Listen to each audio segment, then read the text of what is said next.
Muy buenas noches, que el Señor los bendiga. Bienvenidos a su canal de apologista Salvador Barragán. En esta ocasión tenemos a bien presentar este debate con el tema la iglesia primitiva, ¿verdad? Tenemos como expositores al licenciado Guido Rojas, desde Colombia, y al hermanito Salvador Barragán, desde México. Entonces le voy a dar 2 minutos a cada uno de ellos para que se presenten. Yo creo que no necesitan presentación, ya casi son estrellas en las pero tienen sus 2 minutos para presentarse. Hermanito Guido, adelante con 2 minutos. Hermano Salvador, ¿puede apagar su micrófono, por favor? Sí. Gracias. Entonces, hermanito Guido, adelante con su presentación. Bien, gracias a Arnold, a ti por moderar, gracias a Salvador Barragán por poder hacer este compartir bíblico, histórico, que vamos a hacer sobre un tema interesante, un tema que es que puede servir desde muchas luces para entender bien cómo fue el origen y la forma como se vivió la iglesia en los primeros tiempos del cristianismo. De eso se va a tratar este compartir. Espero que les guste. Les habla Guido Rojas, teólogo católico. Transmito desde la ciudad de Palmira, Valle del Cauca, en Colombia. Gracias, entonces, bendiciones para ambos y también para toda tu audiencia también. Un saludo fraterno y cordial. Adelante, Arnold. Hermanito Salvador Barragán, adelante con su presentación. Sí, muchas gracias. Gracias, hermano Arnold. Gracias al licenciado Guido Rojas. Mi nombre es Salvador Barragán, como muchos me conocen. Gracias al hermano Arnold por moderar. Gracias al licenciado Guido Rojas, que nos hace el honor de visitar este canal. Y bueno, yo soy de México, del estado de Michoacán. Pertenezco a las iglesias bíblicas del Pacífico. Es una corriente bautista. Y el día de hoy vamos a exponer acerca de la iglesia primitiva. Entonces, con mucho respeto, con mucho amor, con mucho afecto que nos tenemos con el licenciado y un servidor, vamos a exponer de la mejor manera nuestras exposiciones y también vamos a tener derecho a hacer una réplica acerca con lo cual no estamos de acuerdo. Gracias. Muy bien, entonces, sin más que agregar, el tema es la iglesia primitiva, para los que van llegando, ¿no? Entonces, licenciado Guido Rojas, cuando usted comience su exposición, yo le doy clic al cronómetro. Sí. Arnold, antes de empezar, acuérdate lo de las preguntas para que lo digas, que la gente vaya sabiendo, ¿no? ¿Te acuerdas? Lo de la pregunta para cada uno. Claro. Sí, lo voy a mencionar en el receso, en el cambio, lo voy a estar mencionando cuando haya más gente. También ahorita para los que ya están, recuérdense que los exponentes van a aceptar una pregunta cada uno, ¿verdad? De ustedes, pero con respecto al tema. Nada de lo que se dijo allá, se dijo aquí, que escuché esto, que en otro video aquí, acá no. Lo que se dice con respecto al tema en de este video, hermanitos. Lo voy a estar repitiendo consecutivamente cada vez que haga un cambio antes de las preguntas. Al final, hermanita Nubia Isabel, bienvenida. Entonces, hermanito Guido, licenciado Guido, cuando usted esté listo, comience su exposición. Yo le comienzo a tomar el tiempo. Listo, Arnold. Gracias. Bien, vamos entonces a exponer este interesante tema. Es un tema más de orden histórico, ¿no? Es un orden en el sentido de que cada uno, yo desde mi posición como un teólogo católico y señor Salvador Barragán como un apologista evangélico, bautista, cada uno dará su óptica sobre lo que es o lo que entiende sobre el tema de lo que es la iglesia en los inicios del cristianismo. Entonces, es más que todo por ese ámbito. Yo ya es costumbre, yo utilizo bibliografía protestante evangélica, no por el hecho de que me haya respaldar en ello, sino porque veo que los criterios de los biblistas, de estos teólogos, de estas personas que son eruditos en la materia, realmente concuerdan con lo que es la realidad de los hechos. Por ejemplo, este diccionario se lo recomiendo, es de los mejores diccionario bíblico enciclopédico ilustrado, es de un teólogo, pastor, biblista, Alfonso Ropero de España. Muy interesante, muy importante. se lo recomiendo. Cuando nosotros vamos a mirar a él en la definición que él mismo da, de acuerdo a sus propios criterios, a su propia erudición sobre el tema de lo que es la definición, la etimología o la raíz de la palabra iglesia, dice iglesia, eclesia, desde eclesis, llamado. En latín es eclesia, corresponde al hebreo Kaal, como se designaba la nación de Israel, a la antigua alianza, que designa la asamblea o congregación de Israel. En el Nuevo Testamento suele referirse a los fieles mismos, ya estén reunidos en un lugar determinado o no. ¿Ve? En ese sentido puede referirse, aquí viene muy interesante porque dice, en ese sentido puede referirse a la iglesia universal. Interesante eso porque ya desde los mismos albores, desde los mismos inicios del cristianismo, erudito evangélico nos dice que la iglesia era universal. El término universal en griego es católica, en el sentido pleno de la palabra. Aquí nos va a decir por qué esa iglesia, reunión, asamblea de fieles, era universal. Dice, ¿por qué? Porque no tenía fronteras de tiempo, de espacio y de designar personas regeneradas por el Espíritu Santo. Nos da varias características este teólogo biblista evangélico, que la iglesia que funda Jesucristo es universal en el sentido pleno de la palabra por estos aspectos, por estos tópicos, porque sin fronteras, o sea, empieza, sabemos todos, como en Hechos 1:8, empieza en Jerusalén con lo que Jesucristo le dice a los apóstoles, ser mis testigos, pero entonces la frontera va extendiéndose en Judea, en Samaria, en Galilea, aquí mismo dice, en espacio también y en tiempo, porque no podemos hacer, mucha gente piensa, sobre todo en la mentalidad evangélica, que la iglesia solamente es del siglo I, de la época de los apóstoles, ya no podemos desconocer lo que pasa en el siglo II, III, IV, hasta lo que es la Reforma Protestante, que es algo importante en la historia, porque fue una fractura, fue una ruptura que se dio en esa misma iglesia universal que nace con Jesucristo. Por las cuestiones de orden históricas, por los pecados tanto de la Iglesia Católica como los pecados también de los hermanos evangélicos, que eso sería otro tema. Pero lo interesante del caso es que estoy completamente de acuerdo con este biblista donde dice que la iglesia es universal y que se va expandiendo en el tiempo, en el lugar, en espacio. Sigue diciendo, y hay iglesias locales, decía, por ejemplo, en las diferentes comunidades compuestas de personas que han hecho profesión de fe en Cristo como Salvador y que forman parte de la iglesia universal. Refiérese a estas comunidades, lo que vemos nosotros en Hechos de los Apóstoles, las mismas cartas que el apóstol Pablo hacía a las diferentes comunidades, sobre todo en Asia Menor, entiéndase por Asia Menor lo que hoy en día es Turquía y lo que hoy en día es Grecia, también a la comunidad de fieles en Roma y también a la comunidad de fieles pues que había en la propia Israel. La iglesia tiene una relación singular con Jesucristo. Vamos a mirar lo que dice primero este biblista nos dice que la iglesia es universal, que no tiene espacio, tiempo ni lugar porque se tiene que expandir y que también tiene una relación directa con Jesucristo. ¿Por qué es la iglesia de Jesucristo? ¿Por qué? Porque Él es su fundador y nos da como referencia Mateo 16:18. Y es la piedra fundamental, Efesios 2:20, también su cabeza, Efesios 1:22-23. También es el esposo de la iglesia.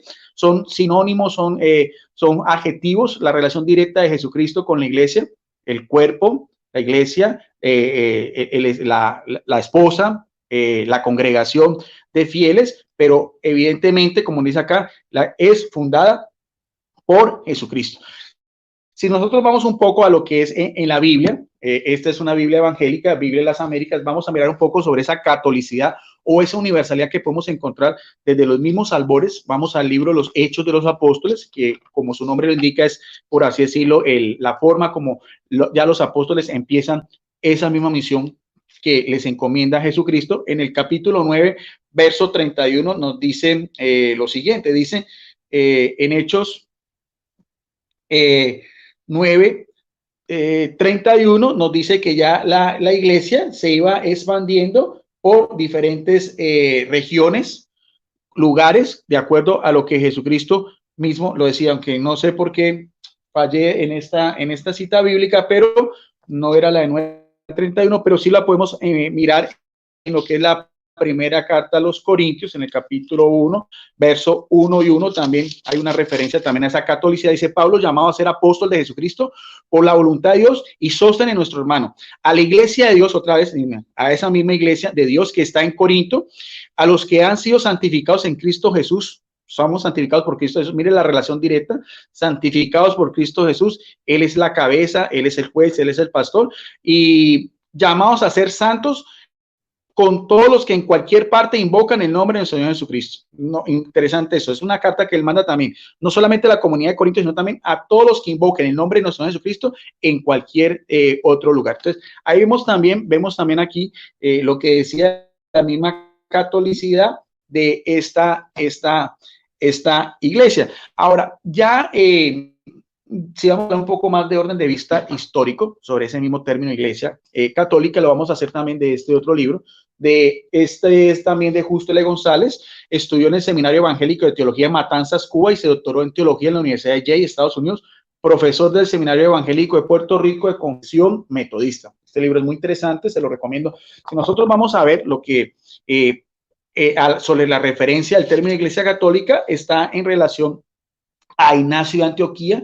Ignacio de Antioquía fue un discípulo inmediato del apóstol Pedro en Antioquía, en Siria, su tercer sucesor, episcopo, o sea, con una jerarquía eclesiástica. Él, camino al martirio en Roma, da una serie de cartas y eso da a entender varias cosas. Primero, que tiene una tradición, porque es un discípulo inmediato de los apóstoles, en esa misma catolicidad que estamos hablando, que nos decía Alfonso Ropero. O sea, lo que vimos anteriormente, los apóstoles empiezan a Jerusalén, pero después también empiezan a expandirse, ya llegan también a Antioquía. Es esa misma iglesia, esa iglesia también tiene unos rangos, en este caso estamos hablando de un episcopo, que es Ignacio de Antioquía. Ahora, esa misma iglesia para esta época ya estaba sufriendo persecuciones de lo que era el Imperio Romano, una de las 7 grandes persecuciones que hubo hasta Diocleciano, anterior a Constantino, en el siglo IV.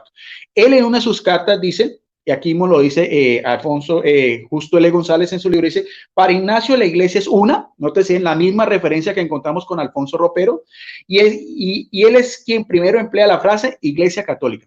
Esta iglesia católica no es una iglesia para distinguirla de las demás, no, es que era una única y verdadera iglesia, no había más. Las otras son herejías, las otras son grupos a las cuales esta misma iglesia combatía. En ese tiempo los gnósticos, después los marcionistas, los valentinianos, los modalistas, los eutiquianos, bueno, en fin, los maniqueos, los mismos arrianos, los nestorianos. Esta unidad de la iglesia, mírense bien, esta unidad de la iglesia se debe no a la armonía o al buen espíritu los cristianos tienen entre sí, sino a la presencia de ella y ¿quién? De Jesucristo mismo, lo que decíamos. Y eso es lo más interesante, porque es la iglesia de Jesucristo. Aquí mismo lo dice, mire bien tanto, estos dos teólogos, ambos son pastores, ambos son biblistas, nos está hablando de una unidad, nos está hablando de esa catolicidad, nos está hablando también de que es la iglesia de Jesucristo, no es la iglesia de hombres. Eso está en la página 30 y sigue diciendo también, no quiere decir, sin embargo, que la unidad de la iglesia sea puramente espiritual. No es espiritual porque tiene que ser visible, tiene que constatarse en la historia, en la Biblia, en la arqueología, tiene que haber una transversalidad porque estamos en el siglo ya 20 siglos después de que todo esto sucedió. Por eso lo está diciendo. Al contrario, la unidad de la iglesia se basa también en una jerarquía, porque lo estamos hablando de una gente a Dios Padre, a Cristo y a los apóstoles. Esa misma jerarquía, esa misma unidad lo podemos encontrar acá, porque lo mismo que encontramos en este libro de Justo L. González lo podemos encontrar en el Catecismo de la Iglesia Católica. Aquí, por ejemplo, también en la página 357 también va a ser una referencia también a esa misma jerarquía que nos habla acá.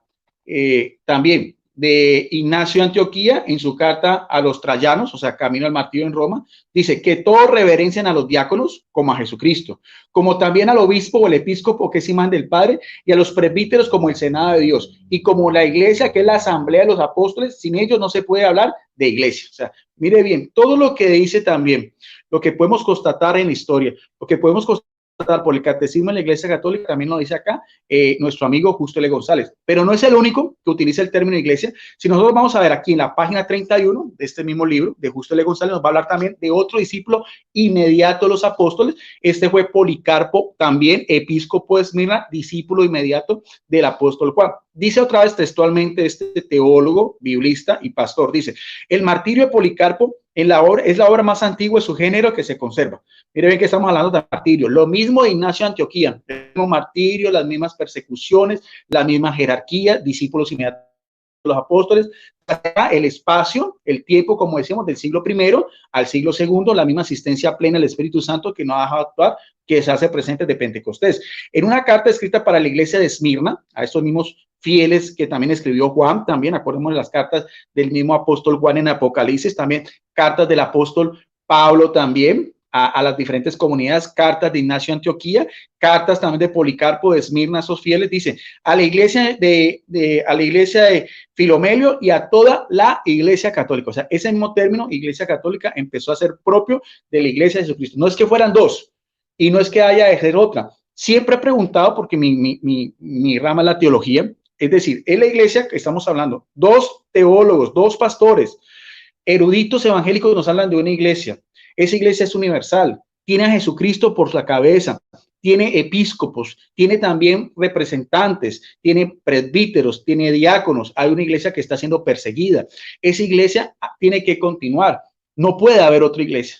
No puede, porque si no, entonces tendríamos que mirar a ver teológica y bíblicamente en qué momento esta misma iglesia primitiva del siglo II, deja de ser esa misma iglesia por convertirse en una iglesia ya fundada por hombres. Esa es una pregunta que yo le he hecho muchas veces a mis amigos evangélicos y no me la puedo contestar porque iríamos en contra de lo que nos dice Jesucristo en Mateo, como lo mismo decía Mateo 16:18, tú eres Pedro y sobre ti edificaré mi iglesia y las puertas del Hades del infierno podrán prevalecerla.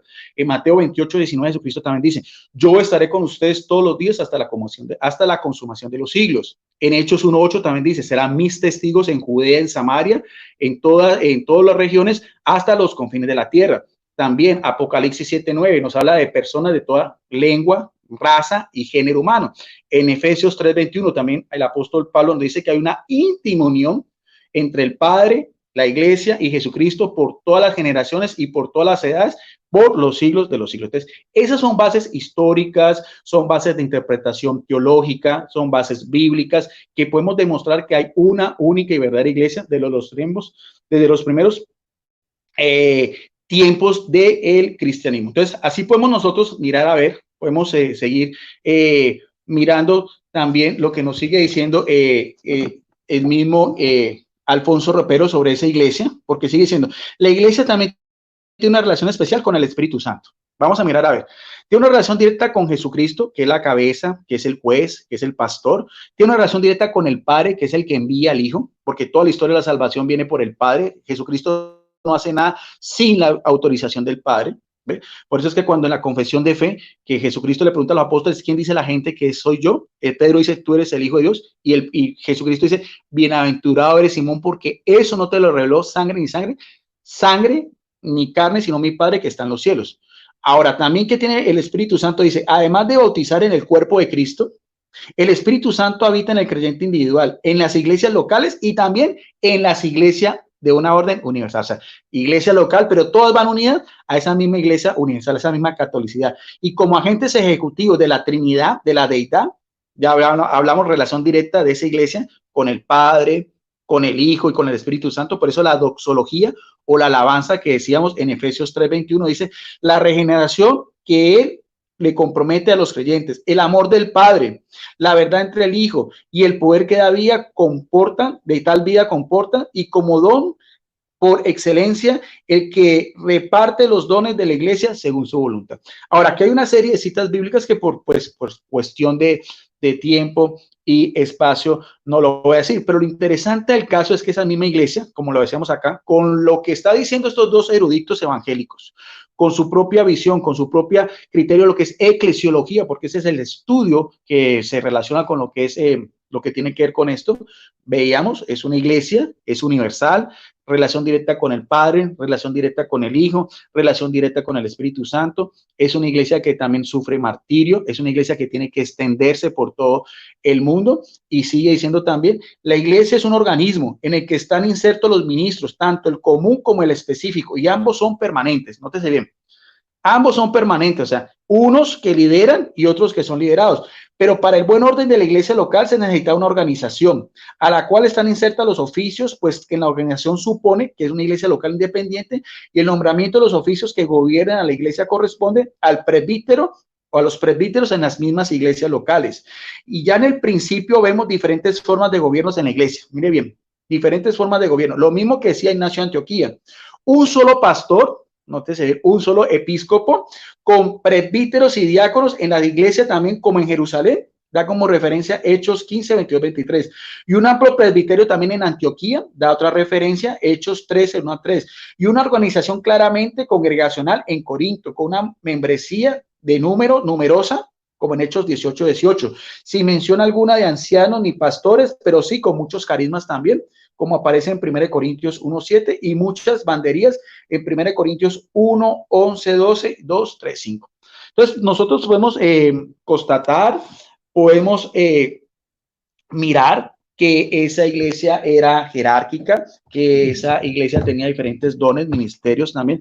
Ahora, algo que nuestro amigo Salvador Barragán en unos encuentros pasados decía que eso de la sucesión apostólica era una herejía, lo dijo varias veces, pues indirectamente me dijo a mi persona, pero entonces nuestro amigo Salvador Barragán hablaba mucho de Justo L. González. Yo en ese tiempo no conocía, entonces por eso me di la tarea de mirar a ver quién era Justo L. González, porque ya no voy a responderle a un teólogo católico sobre también lo que es la sucesión apostólica, algo que nuestro amigo Salvador Barragán niega o nos tiene que clarificar, porque como le estoy diciendo, en este momento Salvador Barragán, si va a refutarme esos argumentos, no me va a refutar a mí, va a refutar a Ignacio de Antioquía, va a refutar a Justo L. González, va a tener que refutar a nuestro amigo también, como veíamos, Alfonso Ropero. En esta obra también, donde nos habla sobre la sucesión apostólica, cuando vemos a ver también aquí en la página 26, cuando va a hablar también de otro personaje muy interesante, Clemente Romano. Ya hablamos de Ignacio, obispo de Antioquía.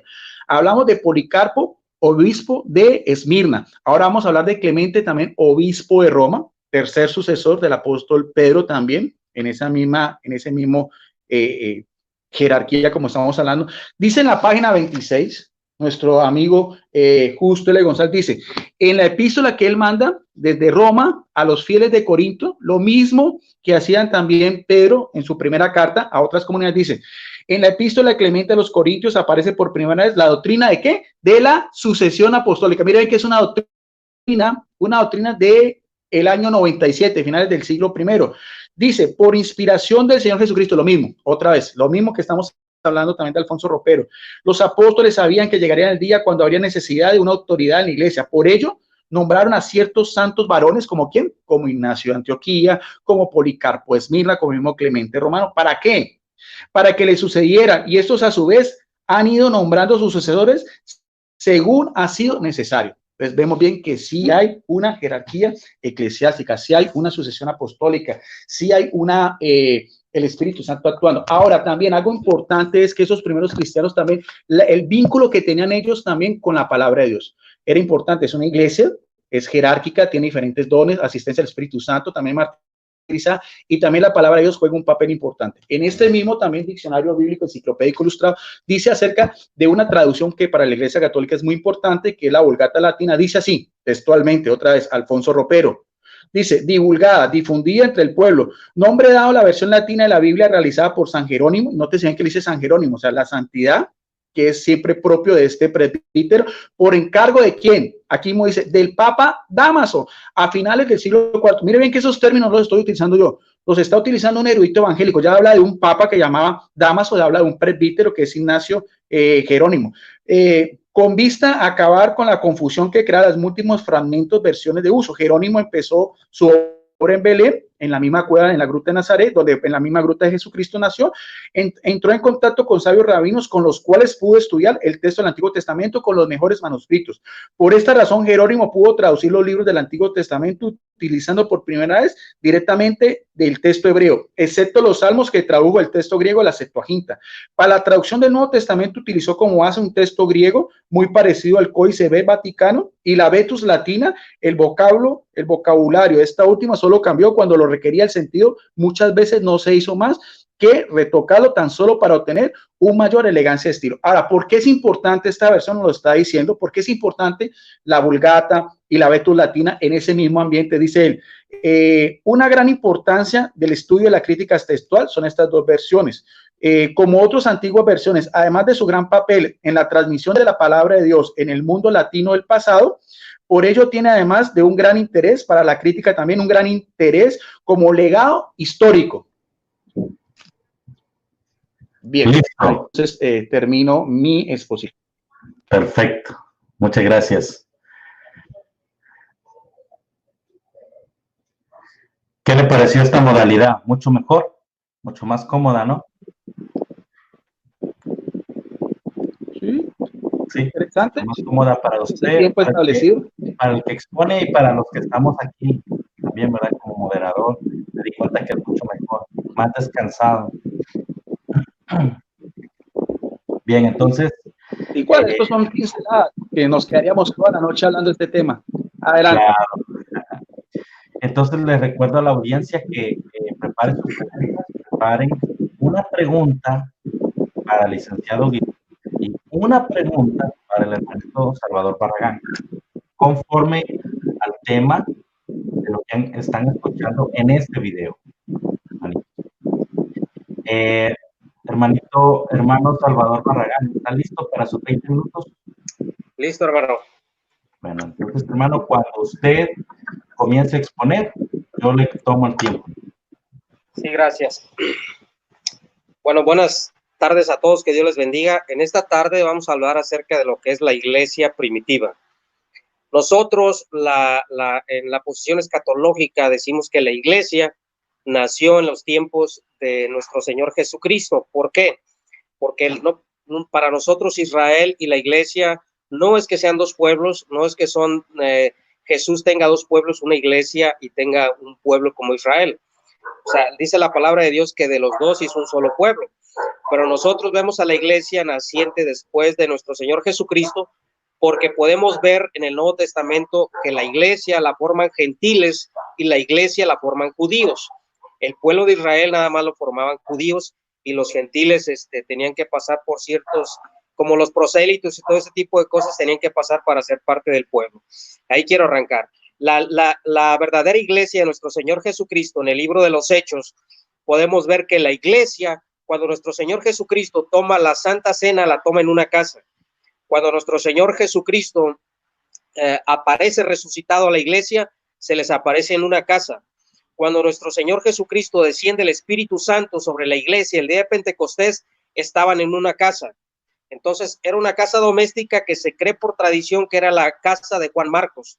Por lo tanto, la iglesia no se identifica como una institución dogmática, la iglesia no se identifica, ¿sí? Precisamente como lo tiene la idea de la Iglesia Católica Romana, que es una institución con un jerarca monárquico, sino la iglesia la representan lo que son salvos por gracia de Dios.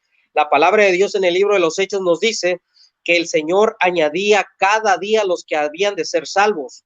Entonces, ¿quiénes son la iglesia? Las personas salvas. ¿Quién es la iglesia? Las personas regeneradas. ¿Quiénes son los salvos? Las personas justificadas. ¿Quiénes son la verdadera iglesia? Los que perseveran en las enseñanzas y en las doctrinas de los apóstoles. El Nuevo Testamento dice que los discípulos perseveraban en la doctrina de los apóstoles. Entonces, la verdadera iglesia en el Nuevo Testamento se demuestra por tener una conexión doctrinal con Jesús y enseñar las enseñanzas que el Señor Jesucristo nos repitió por medio de su palabra. Ahora, ¿qué es lo que pasa? ¿Qué es lo que dice la Iglesia Católica Romana acerca de nosotros? Vinieron los apóstoles, hubo una dispersión, Dios usa la persecución para que los apóstoles salieran a predicar y salieran a enseñar a otras naciones, porque tenían una comodidad en Jerusalén. Después que mueren los apóstoles, podemos ver que Clemente de Roma, se me hace muy raro, que bueno, eso lo voy a decir en refutación, se me hace muy raro, Clemente de Roma da un orden eclesiástico o un gobierno monárquico muy diferente al que da San Ignacio de Antioquía, pero vamos a brincarnos esos años. En el principio de la iglesia era una. La iglesia no era bautista, la iglesia no era episcopal, la iglesia no era luterana, la iglesia no era católica romana, la iglesia no era bizantina ortodoxa, la iglesia era una, y se identificaba por su fe en el Señor Jesucristo. Se identificaba por la predicación del evangelio, que se centraba en la muerte y la resurrección de Jesús. La iglesia no se identificaba por vivir una vida sacramental. La iglesia se identificaba por su fe, por su convicción, por su seguridad en la muerte y la resurrección de Cristo. ¿Qué es lo que pasa cuando mueren los apóstoles? La Iglesia Católica Romana dice que la Iglesia Evangélica no puede demostrar una conexión histórica hasta los apóstoles, o mucho menos con nuestro Señor Jesucristo. Yo en esta tarde le voy a demostrar al licenciado Guido Rojas que hubo grupos de cristianos primitivos que guardaron la palabra. ¿Sí? Es un error del licenciado Guido Rojas pensar que la Iglesia Católica siempre fue unánime, siempre fue de un solo pensamiento, de una sola doctrina y una sola enseñanza.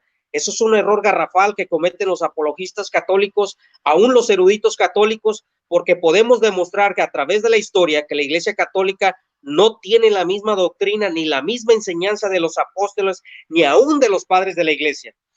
¿Qué es lo que pasa cuando mueren los apóstoles?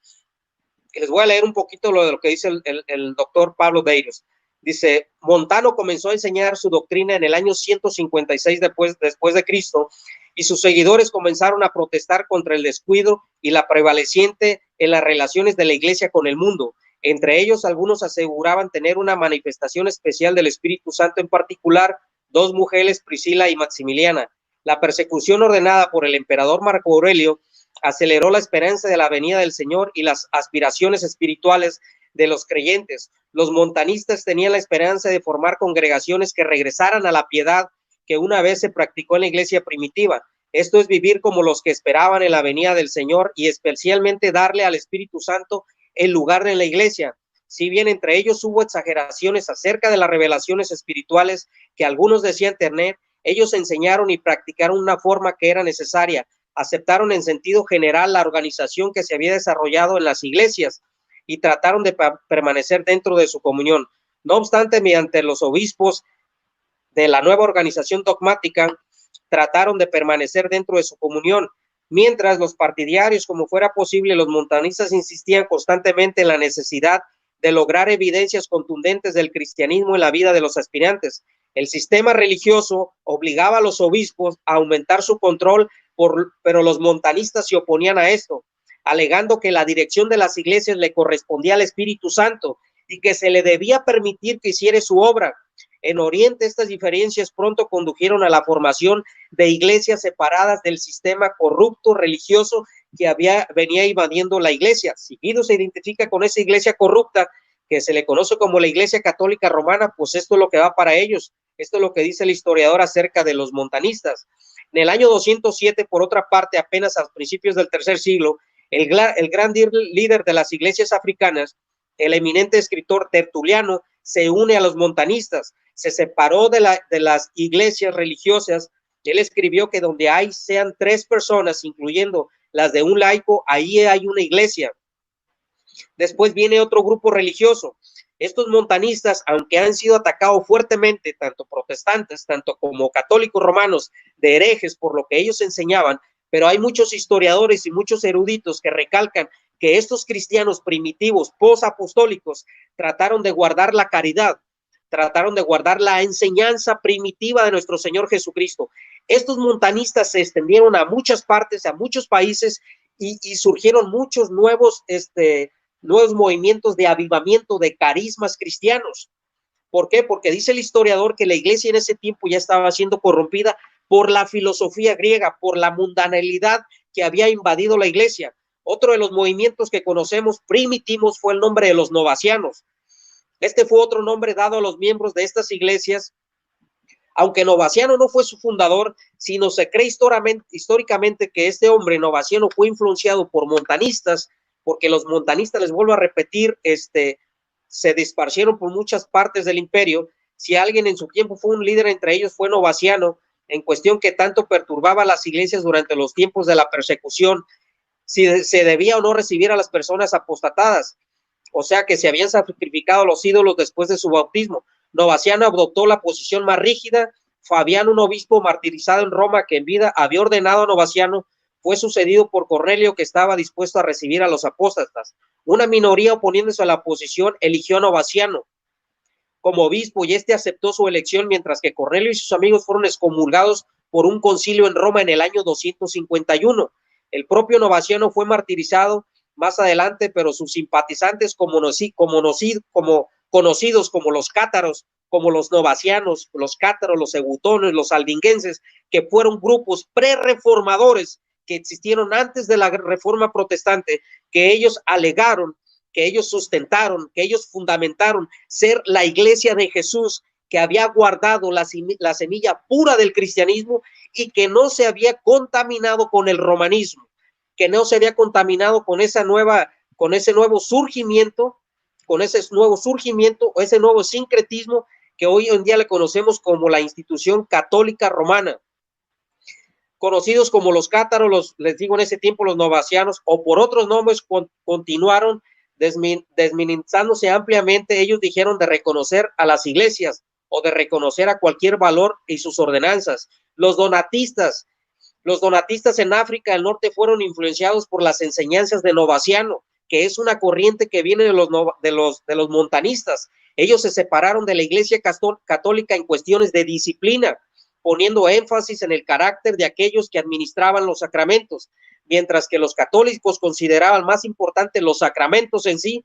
Desde sus inicios, los donatistas, a quienes llamaron así por el nombre de sus líderes, que fue Donato, ambos con el nombre de Donato se distinguieron de los católicos generalmente por su conducta y carácter superior. En algunas partes de África del Norte llegaron a ser los más numerosos de las distintas ramas de la iglesia.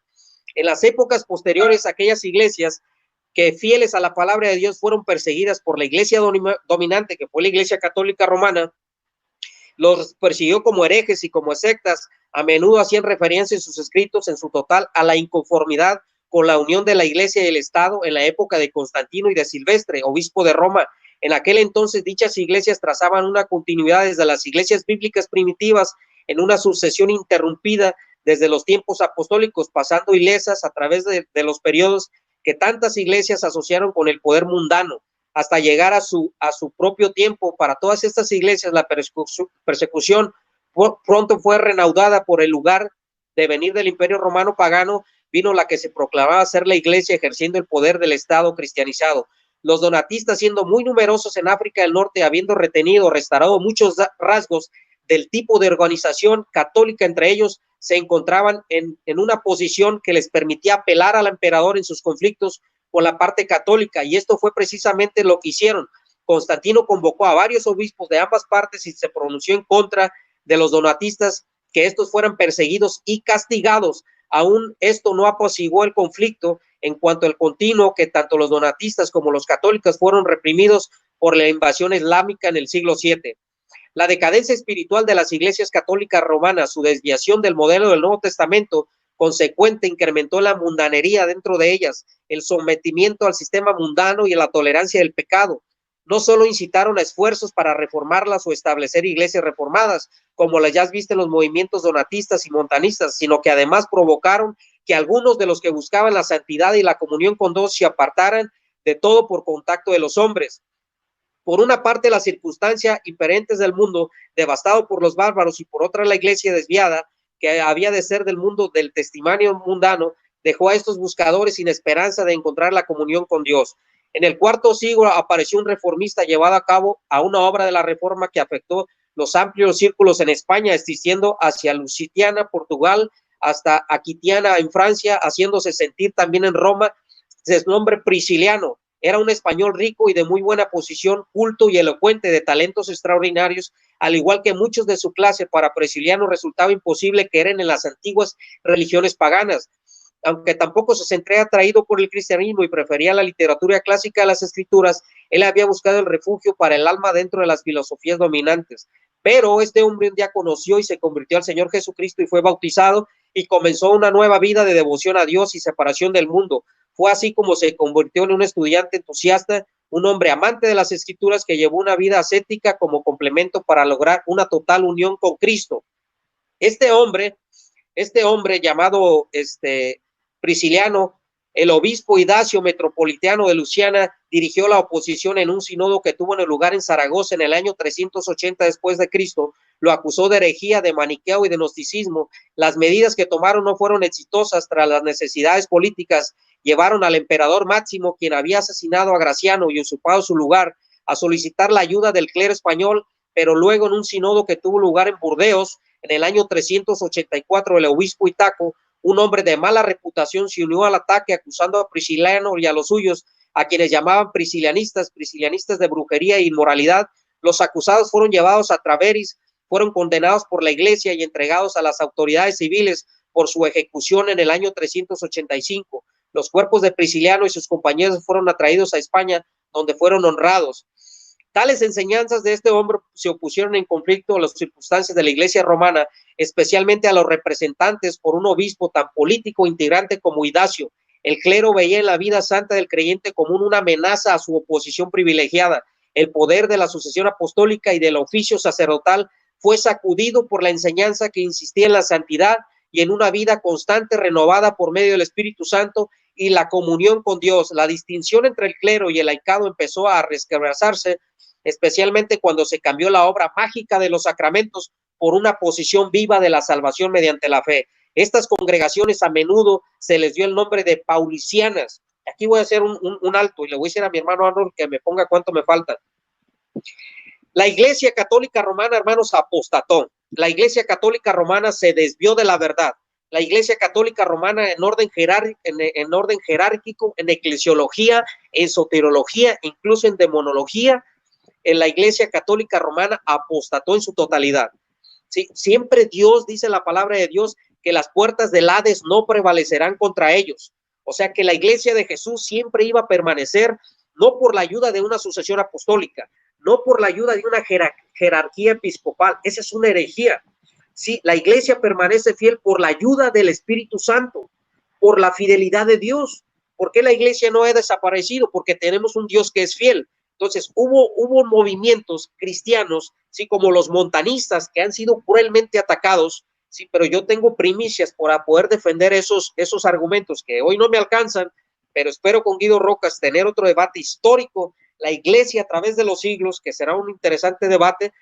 Los montanistas, que de ahí nacieron también los novacianos, que los novacianos fueron influenciados por montanistas, que fueron cristianos que guardaron la semilla pura del evangelio, o por lo menos trataron. También hubo los donatistas. Donato protestó, hubo dos donatos. Un donatista protestó en contra de los obispos metropolitanos, tanto de Bizancio, tanto de Roma, porque dijo Donato que Jesús había dejado pescadores de obispos y no príncipes, por la corrupción y la pompa y el lujo que vivían los obispos metropolitanos.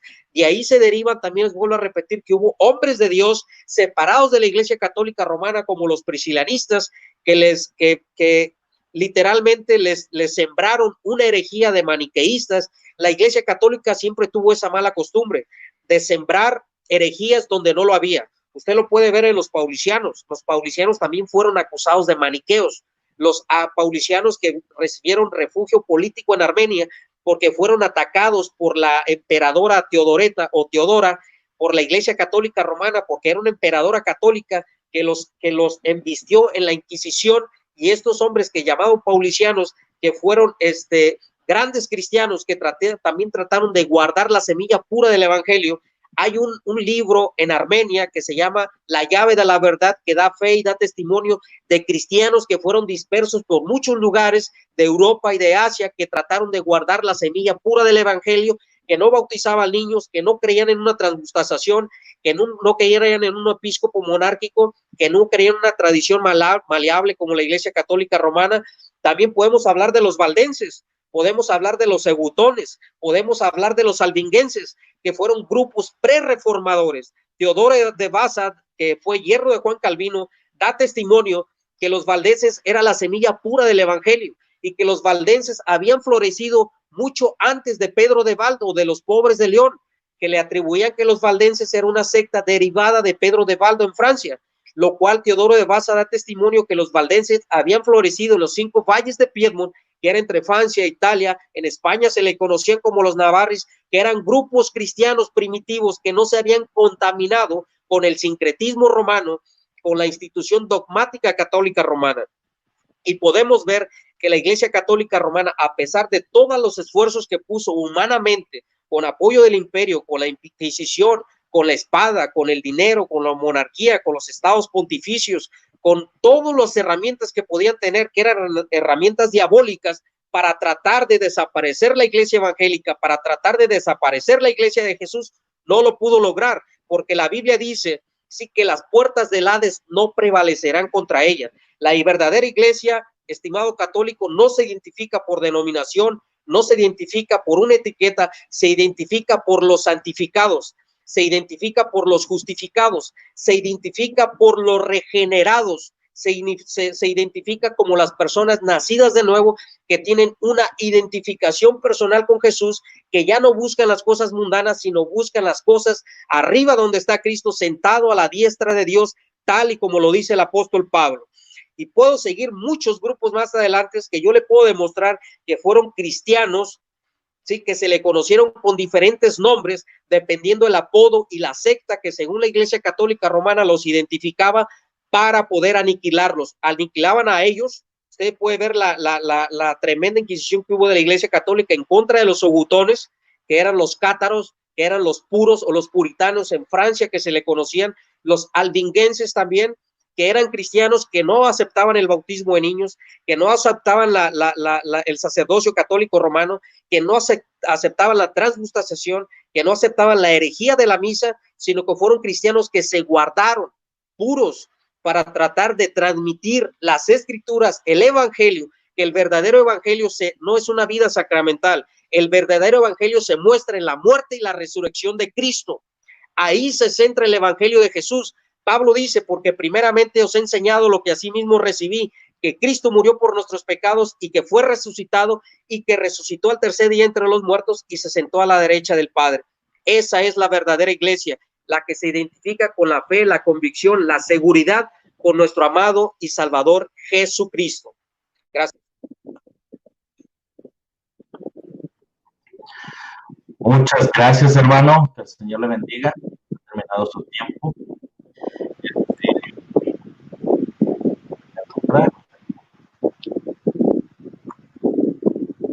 Yo voy a iniciar.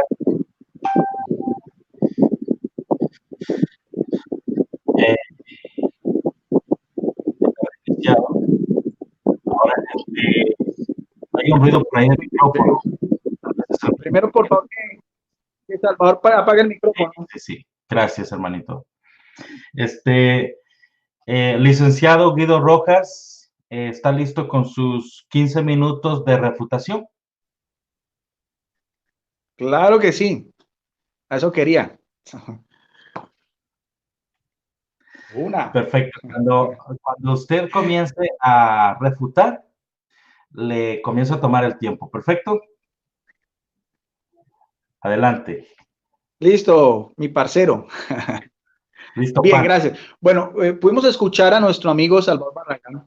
Gracias. Y mire bien, nuestro amigo Salvador Barragán, cómo lleva el asunto y cómo se desvía, cómo se va para otras cosas que no eran con la iglesia primitiva, sino que salta a otras cosas que ya no va más allá de lo que es. Primero que todo, vamos a mirar a refutar.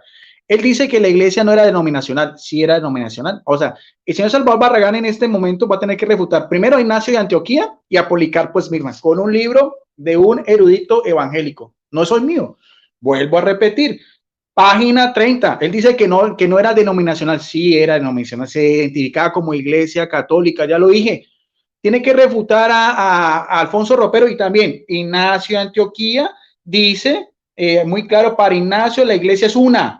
Y el que es primero él es el primero que emplea el término iglesia católica. Entonces, ¿cómo va a decir que no es denominacional? Entonces, Ignacio de Antioquía está pintado en la pared. Ignacio de Antioquía no tiene autoridad. Además, vuelve y juega. Policarpo Esmirna, también otra vez, de Justo L. González, dice también en su libro sobre el martirio, dice en una carta que envió a los de Filomelio y a toda la iglesia católica. Entonces, por ese lado, sí, nuestro amigo Salvador Barragán va perdiendo entrada porque ese término es histórico. Que él no lo quiera reconocer es otra cosa.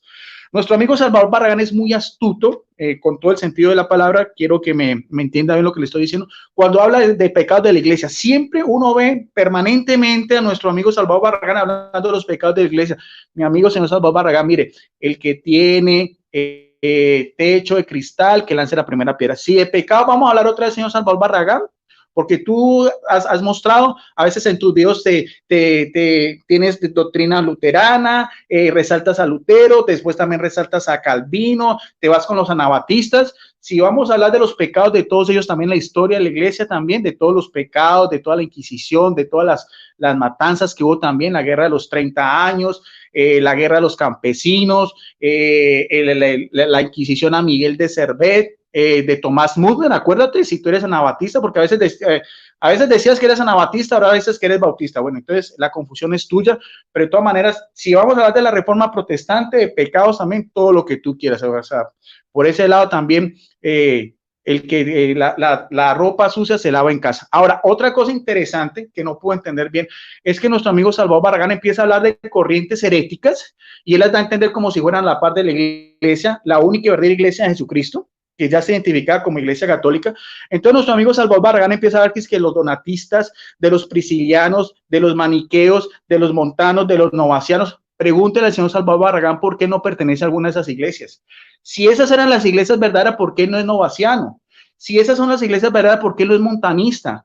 Si esas son las iglesias verdaderas, ¿por qué no es cátaro? ¿Por qué no es albigense? ¿Por qué ese no se identifica con estas otras iglesias? Si esas son las verdaderas y la iglesia católica es la corrupta.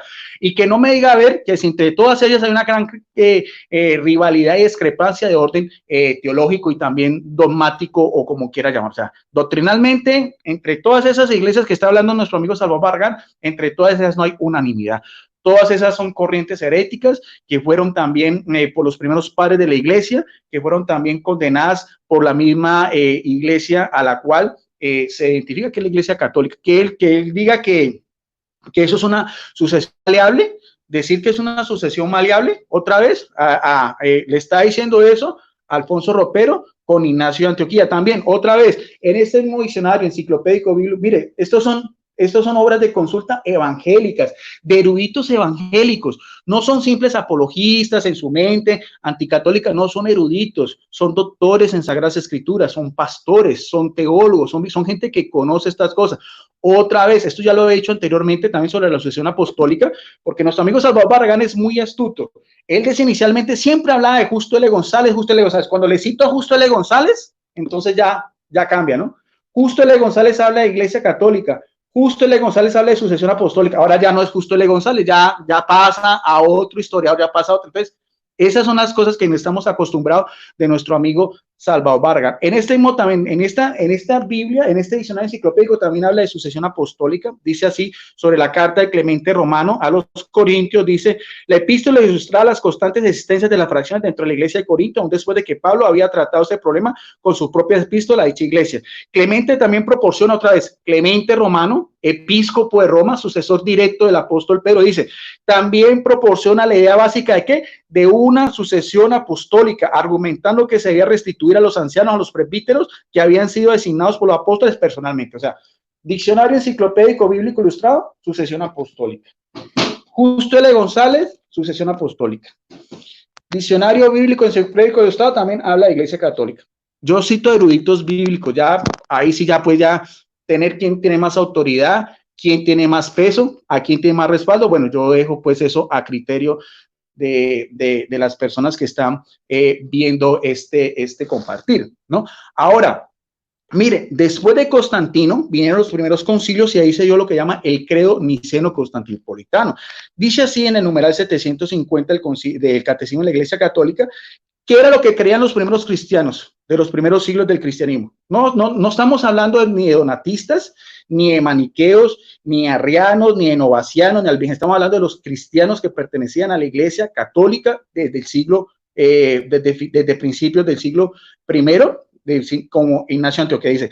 ¿Qué es lo que crean los cristianos? Dice, creemos en la iglesia que es santa y católica, no santa por nosotros, es santa por Jesucristo, que es una y que también es apostólica. O sea, esas son las características. Es una, lo veíamos. Alfonso Ropero habla que es una iglesia.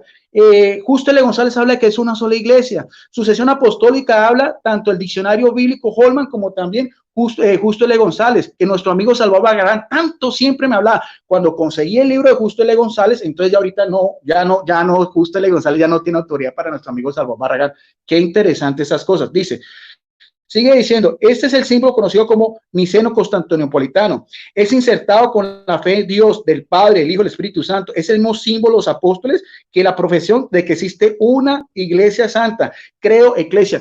Qué curioso que este credo niceno-constantinopolitano es el mismo que creen y que adoptaron después, porque esto es en el siglo IV, 12 siglos después en la Reforma Protestante, la Iglesia Luterana, que él tanto elogia a Martín Lutero, la Iglesia Calvinista, que él tanto elogia a Juan Calvino, la misma Iglesia Anglicana de Enrique VIII y la Iglesia Episcopaliana. Ellos también profesan este credo que llama el credo niceno-constantinopolitano. ¿A quién se le debe eso? A la Iglesia Católica, a la Iglesia que existía anteriormente, a estos primeros concilios, los mismos de que todas estas herejías, increíble que nuestro amigo Salvador Barragán, que yo creo que es una persona culta, es una persona educada, ¿cómo me va a hablar de todas estas herejías y la va a poner a la par de la Iglesia Católica? Si todas estas herejías que negaron la divinidad de Jesucristo, negaron la Trinidad, fue la Iglesia Católica con sus padres de la Iglesia, sus primeros signos, sus primeros concilios, los que le dieron fe, los que pudieron dar soporte, los que pudieron dar ese carácter dogmático, doctrinal de todos nosotros los católicos contra los unicitarios.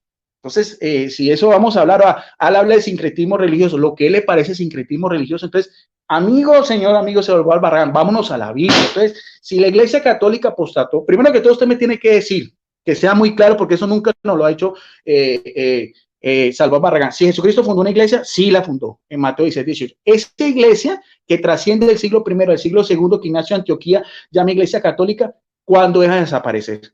¿Cuándo se convierte y cuánto pasa ese sincretismo religioso? Solo porque haya creencias que usted no acepta, señor Salvador Barragán, creencias que después vinieron como el purgatorio o cualquier otra, que si usted no quiera creer, eso no quiere decir que no tenga la misma autoridad, porque Jesucristo lo dice en su palabra, yo estaré con ustedes todos los días hasta el fin del mundo. Además, yo también vuelvo a repetir, en Efesios 3:21, el apóstol Pablo, el que tiene autoridad, el que recibió todo por revelación divina, nos dice a él otra vez, esto es en Biblia evangélica, esto no me lo puede explicar ningún apologista evangélico, explíqueme, y va a desmentir nuestro amigo Salvador Barragán a el apóstol Pablo, donde dice, a Dios sea la gloria, ¿en qué? En la iglesia. ¿Dónde se glorifica a Dios? En la iglesia. ¿En cuál iglesia? En la única iglesia que funda Jesucristo. En la iglesia que pasa el umbral del siglo I, del siglo II, del siglo III, del concilio de Nicea, del concilio de Constantinopla, la iglesia de la Reforma Protestante, porque mire, tan es la iglesia católica verdadera que ni siquiera la Reforma Protestante pudo vencer a la iglesia católica.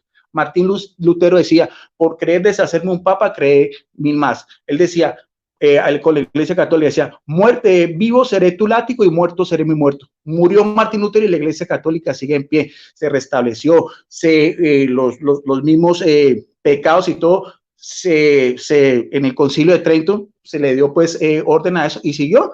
Si la iglesia católica no fuera la de Jesucristo, ¿por qué sigue existiendo? ¿Por qué sigue teniendo presencia activa? ¿Por qué el Papa hoy en día, Francisco, está en la sede donde está la tumba del primer apóstol que es Pedro? ¿Por qué están en basílicas católicas? Que eso también nuestro amigo Salvador Barragán dice, no, eso no es importante, eso no sé qué. Pues no es importante porque para esa época no existía ni la iglesia evangélica, ni la iglesia luterana, ni la iglesia bautista, ni la iglesia presbiteriana. Sus sepulcros están en iglesias católicas. Sus sepulcros son parte de lo que es el patrimonio histórico, cultural y religioso. El Papa Francisco es el legítimo sucesor, aún con malos papas, porque eso Jesucristo nunca dijo que todos sean a ser santos, porque Clemente Romano es sucesor legítimo hasta llegar a Francisco. Esto no puede, ninguna iglesia cristiana evangélica puede dar esa transversalidad. Ellos pueden hablar de pecados y pueden decir que la iglesia se pervirtió, que es Babilonia la Grande, que es el Papa el Anticristo y todas las cosas, pero ya ahí, a demostrarlo eso con la iglesia, con la historia, es otra cosa. Ahora, nuestro amigo Salvador Barragán admira mucho también, como todo buen evangélico, a Agustín de Hipona. Vamos a ver lo que nos dice Agustín de Hipona sobre la iglesia y sobre el Papa. Otra vez, de Justo L. González, otra vez, mire, vamos a mirar a ver. ¿Ve? ¿Qué es lo que decía San Agustín, doctor de la iglesia, obispo, episcopo en Hipona, ¿ve? En Argelia, en el norte de África, ya en el siglo V? Sobre el tema de la iglesia, página 167, de historiador y teólogo y pastor Justo L. González, que nuestro amigo Salvador Barragán antes elogiaba y lo ensalzaba. Cuando ya tengo esta evidencia, ya nuestro amigo Salvador Barragán dejó a un lado a Justo L. González. Ya Justo L. González no es importante, Alfonso Ropero no es importante para él. Para mí sí es importante porque son eruditos en la materia.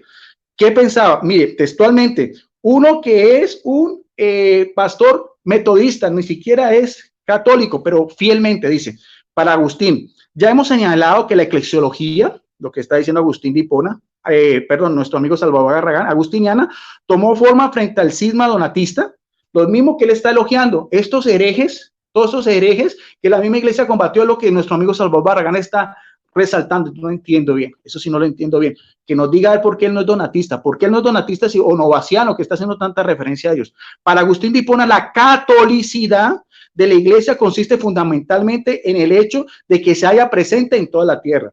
La unidad consiste en el lazo de amor que une a quienes pertenecen a ese cuerpo único de Cristo. Ojo bien, donde hay caridad, no hay unidad. Pero también es cierto que donde no hay unidad, no hay caridad, ni hay por toda la iglesia. La apostolicidad también, o sea, apostolicidad, que vienen los apóstoles de esta iglesia, que es católica, está diciendo nuestro amigo Justo L. González, se basa, nótese bien, ¿en qué? Otra vez, en la sucesión apostólica.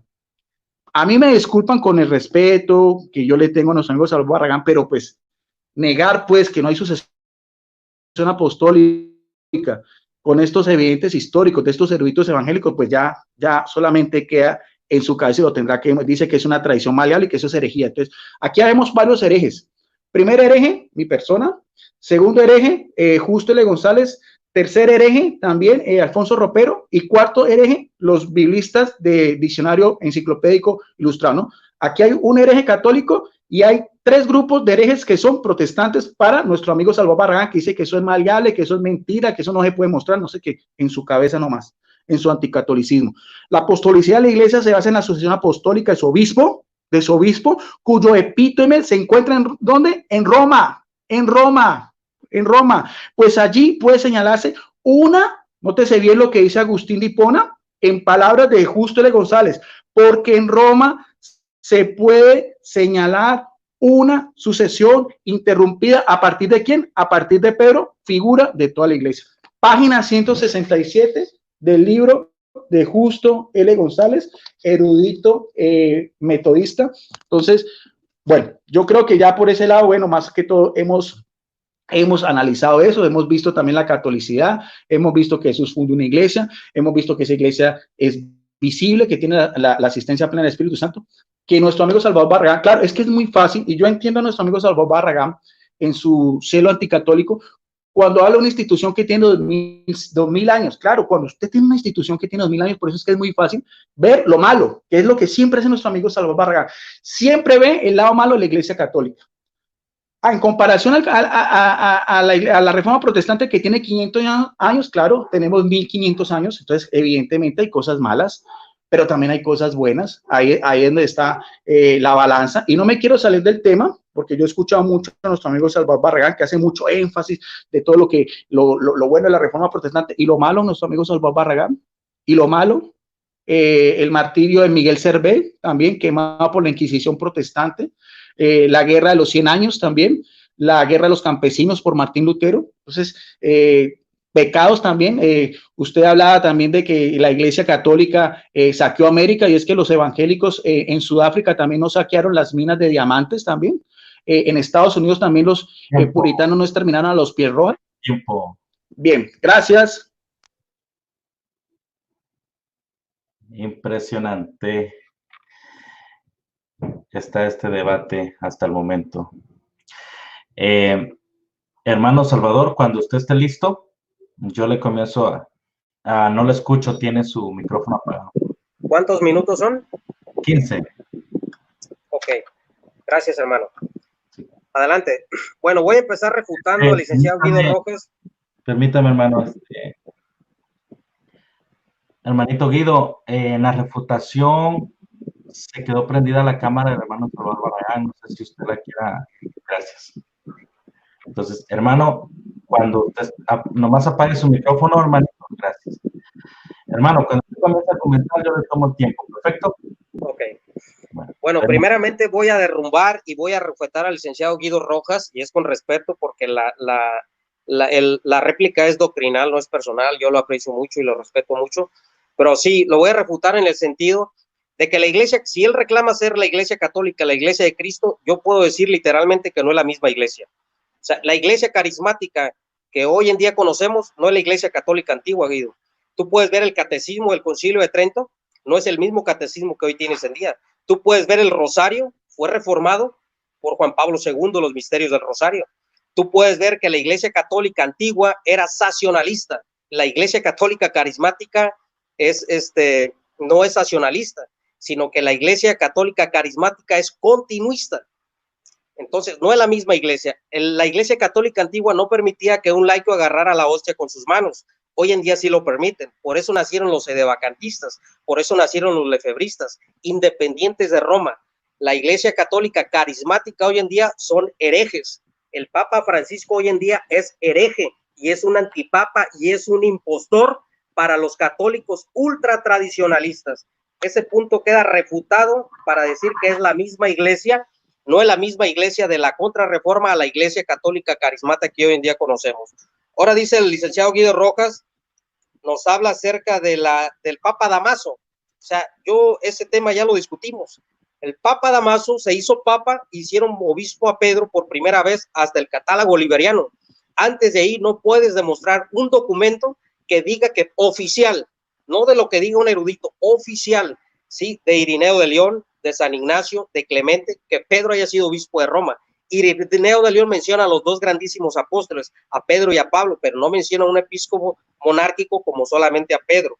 Ese punto queda refutado. La sucesión apostólica, Guido Rojas, el doctor Justo L. González te la refuta totalmente.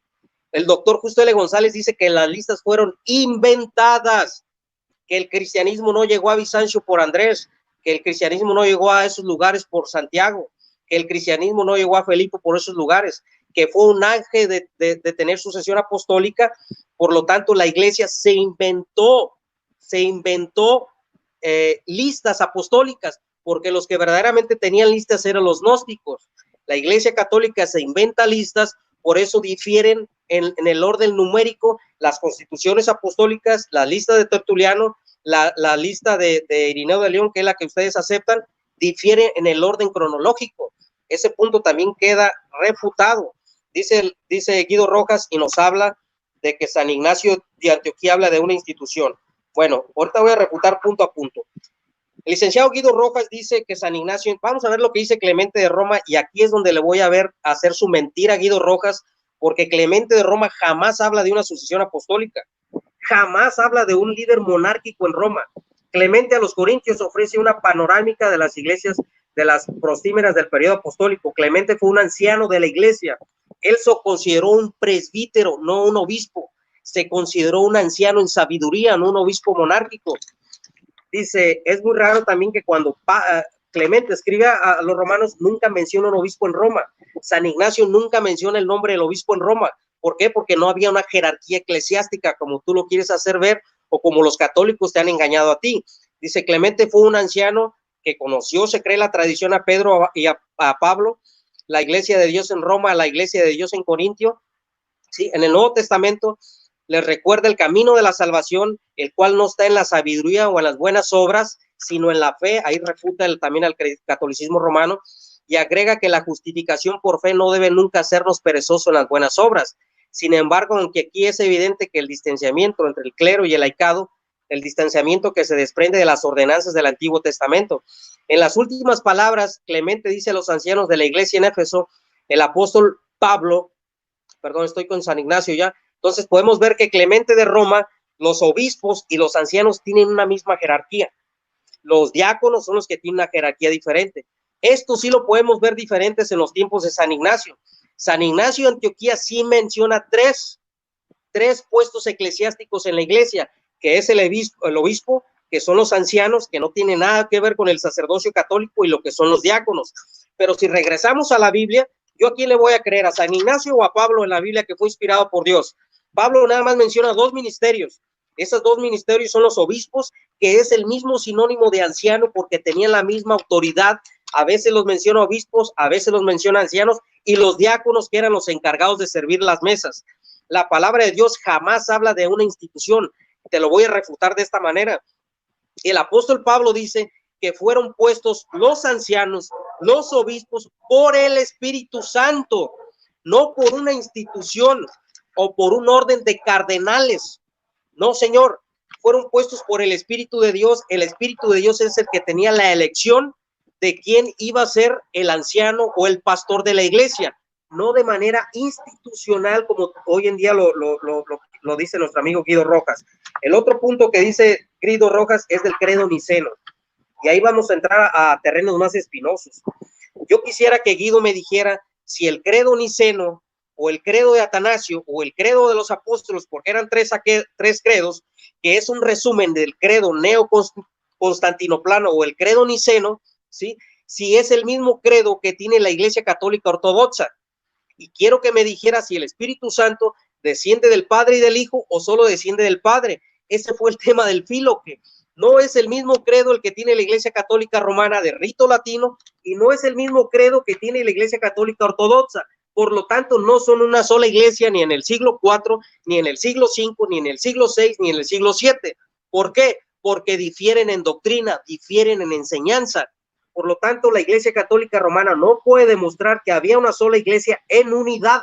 Eso es mentira y eso es fácil de refutar por medio de la historia. Otra parte que dice nuestro amigo Guido Rojas es que dice que el legítimo sucesor de Pedro, ¿sí? El legítimo sucesor de Pedro. No existe ningún documento histórico que pruebe que Pedro dejó un sucesor. Eso solo es tradición y es maleable. Por lo tanto, la palabra de Dios jamás habla de ello y jamás lo tenemos que creer. Nuestro amigo Guido Rojas se le hace, dice que porque yo no soy donatista, ¿sí? Amigo Guido Rojas, las iglesias no se identifican por el líder de la denominación, ¿sí? Bautistas nació de un apelativo, de un descalificativo de anabaptistas. Veo que usted ignora lo que es un anabaptista. Yo soy anabaptista porque el bautismo católico romano para mí no vale, como decía Tertuliano, que el bautismo de los niños y el bautismo por los muertos no es válido. ¿Por qué? Por eso es el niño se tiene que bautizar de grande cuando haga una confesión de fe pública y tenga un conocimiento de lo que cree. Por eso les decían anabaptistas, amigo Guido Rojas. Me extraña que usted ignore esa parte. Usted dice que porque yo no soy valdense. ¿Por qué les decían valdenses? Los vadius, los del valle. ¿Por qué? Porque se refugiaron en los 5 valles de Piedmont. No porque esa fuera la religión o la denominación. No, señor. ¿Por qué les decían los cátaros? Por los puritanos. Porque se caracterizaban esos cristianos de no contaminarse con el romanismo, de no contaminarse con la mundanalidad, de no embriagarse, de no emborracharse, de no estar contaminado con el mundo. Cátaro quiere decir, o egutón quiere decir puro en francés. Los albinguenses, ¿sí? Los petruvacianos, que eran grupos que se le identificaban como sectas según los católicos, porque no querían aceptar las herejías y las blasfemias que Roma tenía dogmatizado y que obligaba a toda persona a creer, y si no, era muerto en la Inquisición. Usted dice que los donatistas eran herejes. Eso es un error garrafal, Guido Rojas. Ni la Reforma ni Agustín dijo que los donatistas eran herejes. A los donatistas los acusó de cismáticos, que son dos palabras totalmente diferentes. Cismáticos porque no se querían someter a la jurisdicción de Roma, ni a la mundanalidad, ni a la perversión de los obispos metropolitanos. No eran herejes. ¿Por qué? Porque todavía ellos conservaban la semilla pura del evangelio y fueron perseguidos por los católicos romanos apoyados por el emperador. Tú hablas que Prisciliano fue hereje y los priscilianistas fueron herejes. Esa es otra mentira y te lo puedo demostrar en otro debate porque no alcanza el tiempo, que esas enseñanzas y esas doctrinas fueron fomentadas por la Iglesia Católica Romana para acusarlos falsamente de herejes, porque el caballito de batalla de la Iglesia Católica es que todo cristiano que no se somete a la jurisdicción y a las herejías de Roma es acusado de hereje, ¿sí? Y todos sus documentos serán quemados, igual como lo hicieron con los grupos. Usted me dice que por qué yo no soy un novaciano. Novaciano no es una religión, novaciano no es cristianismo. Novaciano era un grupo de cristianos que se identificaban por Novaciano, que era el obispo de esa ciudad. Montanistas no era religión, no era denominación, era un grupo por Montano. Montano fue un obispo que se quiso aislar del romanismo, que se quiso aislar del mundanalismo de aquel tiempo, se quiso aislar de las cosas que afectaban la santidad de la iglesia, fue caracterizado por eso se les ponía a los montanistas, los novacianos, los donatistas, los paulicianos, los petruvacianos, los albinguenses, los cátaros, los eutones, los valdenses, ¿sí? Los albinguenses porque se identificaban por nombre. No es que yo me vaya a parar al mundo y les vaya a decir yo soy un valdense. ¿Por qué? Porque yo vengo de los valles de Piedmont. No, señor, la iglesia ni me interesa esa parte. A mí me interesa tener una conexión doctrinal con Cristo y que la congregación donde yo pertenezco se identifique con una sana, pura enseñanza apostólica y de nuestro Señor Jesucristo. En eso se identifica la iglesia. Nuestro amigo Guido Rojas nos dice que la iglesia se muestra por medio de una sucesión apostólica. Yo lo refuto lo que dice el Señor Jesús. El Señor Jesús dice, donde estén 2 o 3 reunidos en mi nombre, allí estoy yo. Ahí no aparece la iglesia católica, ahí no aparece la iglesia luterana, ahí no aparece la iglesia episcopal, ahí no aparece la iglesia ortodoxa. Donde haya 2 o 3 reunidos en mi nombre, allí estaré, tal y como lo dijo Tertuliano de Cartago, ¿sí?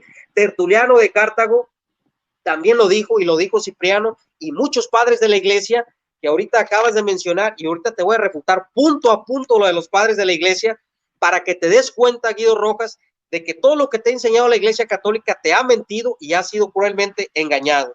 Entonces, nuestro amigo Guido Rojas también dice que las corrientes, Novaciano no es considerado hereje, Novaciano es considerado cismático, que son dos cosas diferentes. Cismático en el sentido, ¿por qué? Porque no quería aceptar a los apóstatas, ¿sí? En ese tiempo no existía el sacerdocio católico romano, no existía absolutamente nada de lo que hoy conoce usted en la misa católica romana, ni muchísimos dogmas que hoy en día conoce en la iglesia católica romana, no existían. La iglesia católica romana es progresiva, sus herejías son progresivas y sus herejías se van fundamentando progresivamente. Nuestro amigo Guido Rojas dijo del episcopado, del pastor y de la organización, que es la membresía de la iglesia. Es un totalmente error. La membresía de la iglesia no se identifica por un episcopado. ¿Quién dijo eso? ¿Quién dijo eso? La membresía de la iglesia se identifica por la regeneración. Pablo dijo, de modo que si alguno está en Cristo, nueva criatura es. Las cosas viejas pasaron, he aquí todas son hechas nuevas. Dice el apóstol Pablo, con Cristo estoy juntamente crucificado, pues ya no vivo yo, sino ahora vive Cristo en mí. Lo que antes vivía en la carne, ahora lo vivo en la fe del Hijo de Dios, que se entregó y me amó y se entregó a sí mismo por mí. ¿Cuál es nuestra membresía? No es un episcopado, no es una asociación apostólica, no es una institución dogmática, ¿sí? Es la regeneración, el nuevo nacimiento, mi nueva identificación con Jesús, porque ya no me ve el Padre a Salvador el pecador, sino ve a Jesús en mi corazón y ve a este pecador y ve a Cristo a través de mí. Por lo tanto, soy acepto del Padre y paso a ser parte de la nueva iglesia. Otra de las cosas que dice nuestro amigo Guido Rojas es de la catolicidad. ¿Hasta cuándo van a entender los católicos que no dudamos de la catolicidad de la iglesia? La iglesia está esparcida por todo el mundo de manera espiritual. Espiritual en el sentido que hay cristianos en China, hay cristianos en Japón, hay cristianos en la India que yo no los conozco, pero son mis hermanos en la fe y pertenecen a la iglesia, no porque pertenezcan a mi denominación, porque han sido lavados, comprados, regenerados, restaurados, santificados, perdonados y salvados de la ira venidera por la gracia y la misericordia de Dios. Esa es la verdadera iglesia de Jesucristo. Esa es la catolicidad, no con un papa, ¿sí? Que se sienta en Roma bajo una jurisdicción o un episcopo monárquico. El episcopado monárquico se lo demostré en otros videos, lo pueden ver en los otros videos en mi canal, les demostré que fue un desarrollo gradual, fue un desarrollo progresivo, que no es netamente tradición apostólica, sino es una tradición tardía por bienes políticos, no por bienes eclesiásticos, que la sucesión apostólica y el primado de Pedro fue uno de los principales cismas entre la Iglesia Católica Romana y la Iglesia Católica Ortodoxa, porque la única institución que ha perseguido hermanos son los católicos romanos. Los católicos romanos asesinaron ortodoxos, los católicos romanos persiguieron cruelmente en el siglo XI a sus hermanos ortodoxos, a monjes ortodoxos, fueron refugiados en Rusia. Los ortodoxos sí no tienen ninguna mancha que les pinten acerca de Inquisición porque nunca lo han hecho. Acerca de la Reforma Protestante dice que Manuel Serveto que asesinó Juan Calvino. Yo quisiera que demostrara el documento donde dice que Calvino asesinó a Manuel Serveto. No, señor, a Manuel Serveto lo asesinó el Estado de Ginebra, las autoridades suizas que traían una tradición católica romana de asesinar personas, ¿sí? De asesinar personas. Tiempo, hermano. Gracias. Bien. Entonces, hermanito, apague su micrófono.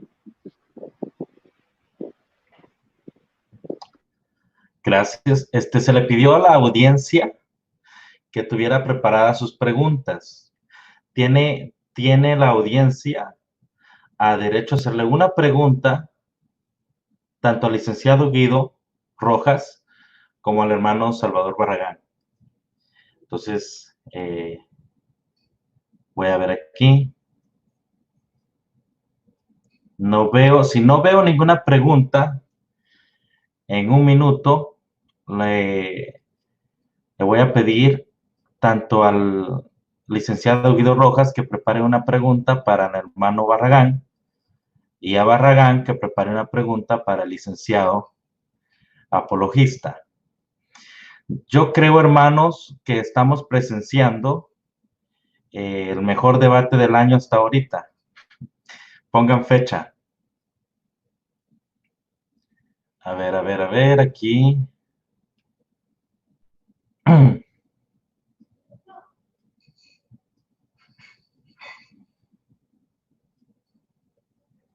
A ver, aquí otra. Conforme al tema, mis queridos hermanos y hermanitas, conforme al tema de lo que acaban de escuchar. A ver, aquí hay una, dice.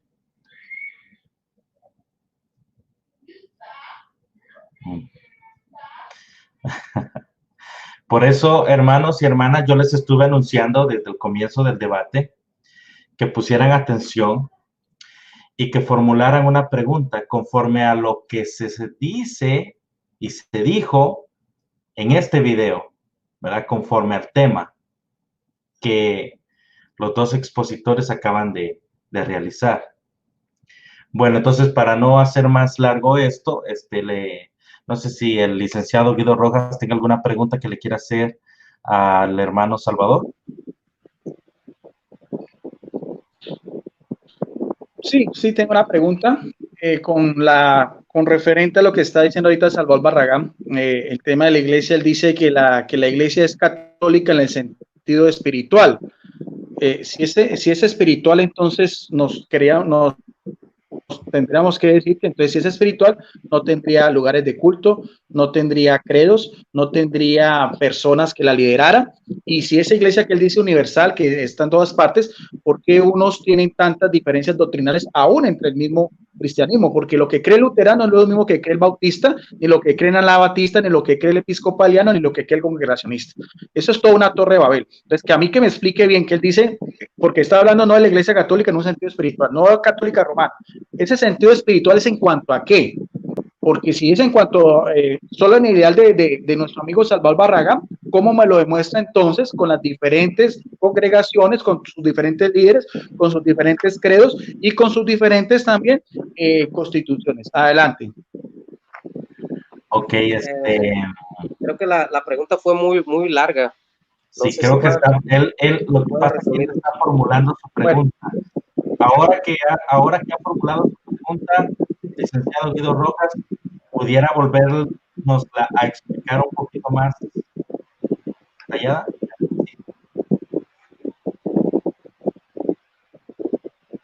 Apaguemos el micrófono para que se pueda escuchar bien. Salvador. Bien. Otra vez, más sencilla, nuestro amigo Salvador Barragán, el tema es la iglesia y nos trasladamos al tiempo moderno, ¿no? Porque esa sería otra cosa interesante. Yo quiero también invitar a nuestro amigo Salvador Barragán para que después debatamos sobre lo que él está dando en la doctrina, ¿no? Pero que seamos muy claros porque no hagamos el salto. Siempre veo que nuestro amigo Salvador Barragán da el salto. Si vamos a hablar de iglesia primitiva, especifiquemos iglesia primitiva como los historiadores mismos lo dicen, siglo IV, siglo V. Porque si vamos a hacer ya después como un salto también y vamos a empezar a hablar de la reforma protestante, vamos a perder el hilo. Eso podría ser para otro próximo debate. Ahora, la pregunta es, él dice que la iglesia católica es espiritualmente. Que me explique qué entiende él, porque espiritualmente, ¿en qué sentido? Si es espiritual, ¿cómo la podemos ver visiblemente en el plano material? Hermano Salvador. Sí, ahora sí entendí. Mira, cuando yo hablo de la iglesia católica, un ejemplo, cuando San Ignacio habla y dice que la iglesia es católica, ¿por qué está diciendo esto San Ignacio? Tenemos que entender, ¿cuántos tengo, hermano? ¿Minutos? Ok. Cuando San Ignacio y los padres de la iglesia están diciendo que la iglesia es católica, ¿por qué? ¿Contra quién luchaban los padres de la iglesia? ¿O contra quién refutaban? Los gnósticos. Entonces, contra los paganos. Entonces, Tertuliano dice, ustedes apenas son de ayer, nosotros apenas somos de ayer. Entonces, decía que era católica en el sentido de que los gnósticos eran grupos pequeños que iban saliendo por diferentes lugares y el cristianismo se iba esparciendo por muchos lugares, universalmente hablando. La palabra católica se hablaba en el sentido también uno en todos en el sentido de que todos, el cuerpo de Cristo estaba disperso en muchos lugares, aunque ellos no lo podían ver.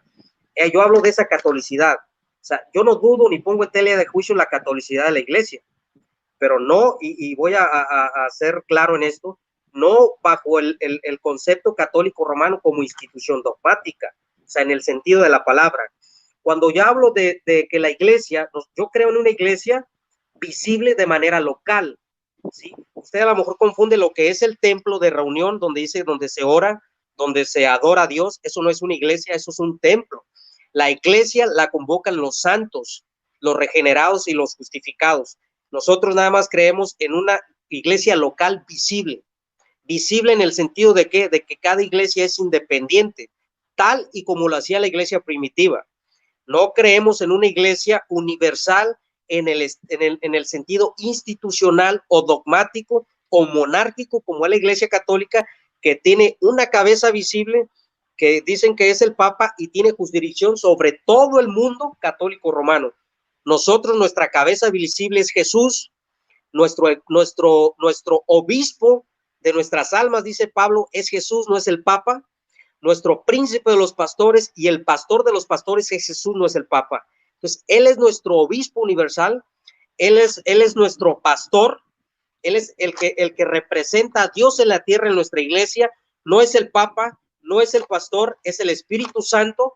Él es el verdadero vicario de Cristo, de la iglesia, porque Él es el que guía, el que convence al pecador de justicia, de juicio y de pecado, y el que lleva a la iglesia, ¿sí?, a toda verdad, el Espíritu de Dios.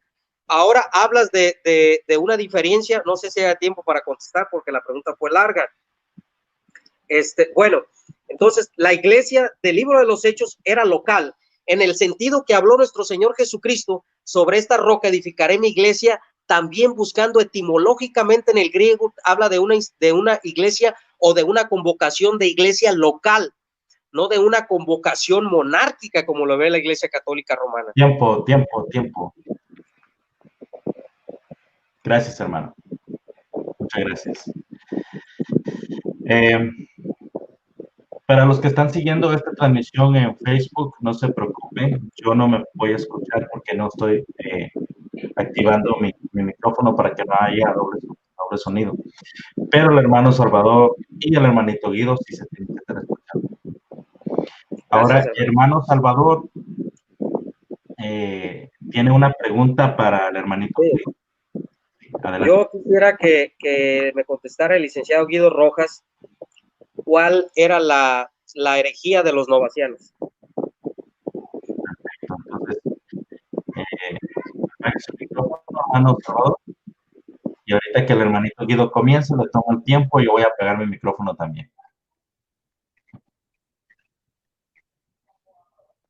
Es en cuanto a la autoridad, en cuanto a la forma como se veía la autoridad de la iglesia en los primeros tiempos del cristianismo. O sea, se cuestionaba también lo que era el liderazgo, de lo que era la autoridad del primado de Pedro, en ese caso ya el obispo de Roma. Entonces Novaciano no estaba de acuerdo con esas cuestiones, pero para eso están los padres de la iglesia, para eso estaba Agustín de Hipona, para eso están todos estos padres, para eso estaba toda una tradición, por eso estaba también una iglesia jerárquica, que tampoco es malo decirlo. Entonces, más que todo es cuestionar esa autoridad legítima que nosotros creemos que tiene una sucesión apostólica de una manera visible, también con un credo, por así decirlo, establecido, también con unos parámetros también de orden, pilares de fe, que tanto los novacianos como los donatistas, como otras corrientes heréticas que fueron surgiendo en esos primeros siglos del cristianismo, fueron combatidas por la autoridad de la iglesia. Tan es así que la iglesia católica ha perseverado, tan es así que la iglesia católica tiene un mismo credo de fe que también confiesan las mismas iglesias de la Reforma protestante. Eso es más o menos a grosso modo, pero pues ya teníamos que adentrar un poco más, pero evidentemente para nosotros sí, todas esas corrientes son heréticas, todas esas corrientes van en contra de lo que es la ortodoxia. Para nosotros creemos que la tiene la Iglesia Católica y de una manera visible. Es visible porque todas esas corrientes, todos estos personajes fueron combatidos también, no solamente de una manera escritural, por los padres de la iglesia, sino también por los primeros sinos, por los primeros concilios, y ahí se fue formando como todo un corpus magisterial que es lo que nos identifica hoy día a la Iglesia Católica, y que también ese mismo creo de fe que decía nuestro amigo Salvador Barragán es el que las mismas iglesias cristianas de la Reforma también profesan, ¿no? Porque no es solamente esos dos credos, ¿no? Salvador Barragán y nosotros, sino los 7 primeros concilios también. En ese concilio de Calcedonia también se habló sobre lo que es la cuestión del filioque, pero son cuestiones más de orden doctrinal que valdría la pena también de una manera más amplia irlas analizando. Por eso es que yo quisiera invitar a Salvador Barragán para que hagamos otro compartir ya desde el punto de vista doctrinal sobre lo que crean los primeros cristianos, pero que me especifique hasta qué siglo. Si vamos a hablar de la iglesia primitiva, si vamos a hacerlo hasta el siglo V, hasta el siglo VI, o hasta el siglo VI, VII, para no hacer ese salto a la reforma protestante, porque a veces se pierde la objetividad de estos debates. Ok, muchas gracias, licenciado Guido Rojas. Bueno, creo que ahí terminó su respuesta. Siempre que modero un debate, me recuerdo del primer libro que leí, se llamaba Doctrinas que dividen. Y este pastor de apellido Luther comienza una parte diciendo: a pesar que las doctrinas nos dividen, estamos unidos en Cristo Jesús. Y se me quedó bien grabada esta frasecita, ¿no? Entonces, mis hermanos, hemos terminado con el debate, nada más que agregar. Nos ponemos, bueno, se ponen de acuerdo por interno para el próximo debate.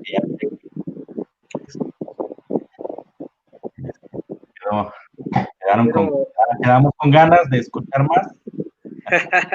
Sí, esto debe de seguir, hermano.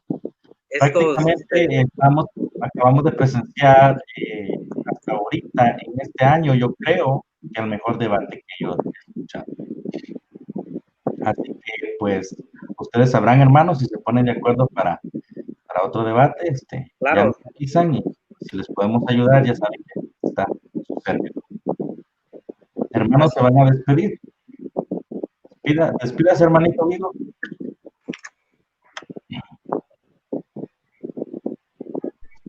Gracias. Si podemos apagar los micrófonos porque el ventilador de Salvador Barragán está interfiriendo en la...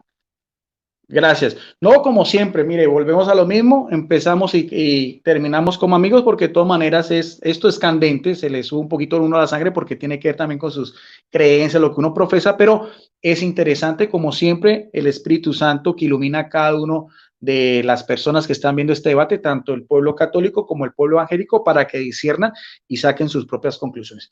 Yo me quedo siguiendo la línea que nos decía nuestro amigo Arnold, con lo que decía también Agustín de Hipona. Él decía: en las cosas necesarias es precisa la unidad, en las cosas no necesarias es precisa la libertad, y en todas las cosas entre los cristianos que impere la caridad. Buenas noches, bendiciones para todos, un saludo fraterno desde Palmira, Valle del Cauca. Les habló Guido Rojas, teólogo católico. Gracias, Barragán, y gracias a Arnold Portilla. Adelante. Gracias, licenciado Guido Rojas, gracias a mi hermano Arnold Portillo hasta Arizona. Quiero agradecer también al licenciado Guido Rojas, es un personaje, o es una persona, más bien dicho, que aprecio mucho y respeto mucho. La crítica es doctrinal, no es personal. Nosotros somos muy buenos amigos, no pasa absolutamente nada. Quiero saludar también a los hermanos que apoyan este canal, a Nubia Isabel, a Jason Osorio, que es aquí de mi ciudad, y es aquí a la congregación donde yo pertenezco. Bendiciones al hijo de nuestro hermano Nelson, mi hermano Juan Peña, a mi hermano Soldado de Cristo, a mi hermano Luis Alberto Coelho de Honduras también, que Dios lo bendiga, a la señora Rosa Araujo de Nueva York, nos sigue, Tomás Alves, a René Torres de Texas también, bendiciones, a mi hermano Alfa y Omega de California, a mi hermano Antonio de Marsella, Francia, a mi hermano Luis también, que nos sigue desde Alemania, es de madrugada en Alemania, en Europa y siguen estos debates de aprendizaje. A Corazón de Oro también, que Dios lo bendiga, a Cecilia Valderas, al pastor Narciso de Perú, al pastor Magno Lastra de Lima del Perú también. Voy a tomar un poquito más tiempo, hermano, para saludar, pero no tenga problema, licenciado y Arnold. A Héctor Cerda, que también es mexicano, Dios lo bendiga. A Lola Cortés, a Corazón de Oro, a Miguelito Peña, a Gloria Álamo, a Jorge Ortiz, a Alfredo Rodríguez o Alfredo Sandoval, Perrito, que Dios lo bendiga. A Sergio Jiménez de Argentina, a Elías Maldonado, también Dios lo bendiga. A José Gutiérrez. Bueno, son tantos hermanos que nos siguen. A mi hermana Mar y Ley Mancilla, también de Uruguay, Dios le bendiga. A René Torres, mal defensor católico, también Dios le bendiga. A todos, Dios, no, es broma, René, que Dios los bendiga a todos. Pastor Mario Prado, también a mi hermana Elina Rivera, también de Las Vegas, que ella es de Cuba, también que Dios la bendiga. Sería todo, hermano, gracias.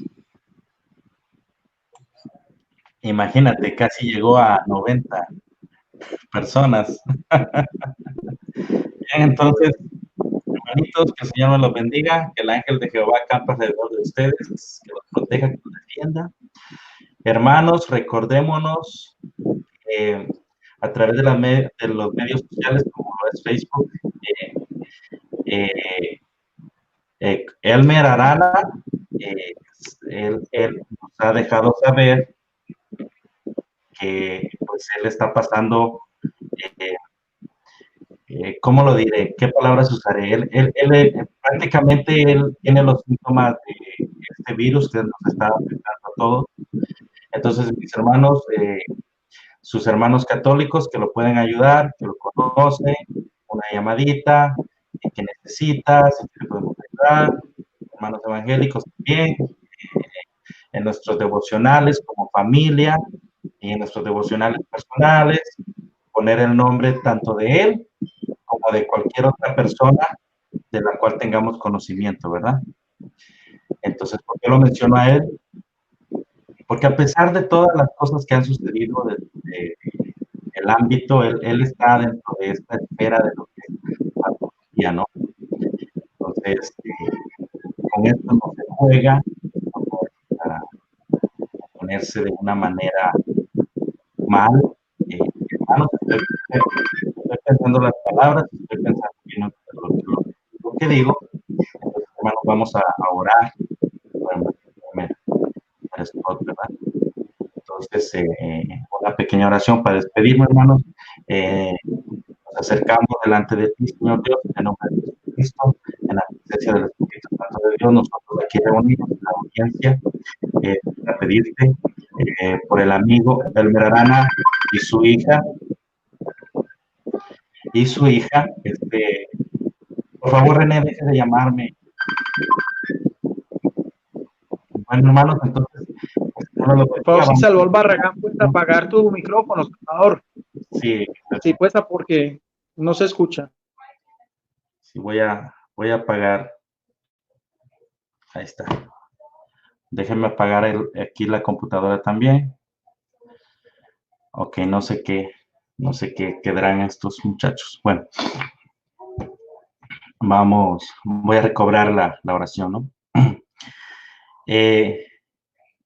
Pues nos acercamos delante de Dios Padre en el nombre del Señor Jesucristo, en la presencia del Espíritu Santo de Dios, y nosotros aquí presentes hacemos uso de la palabra escrita que dice así, que donde nosotros estemos reunidos, ¿verdad? Usted está ahí con nosotros.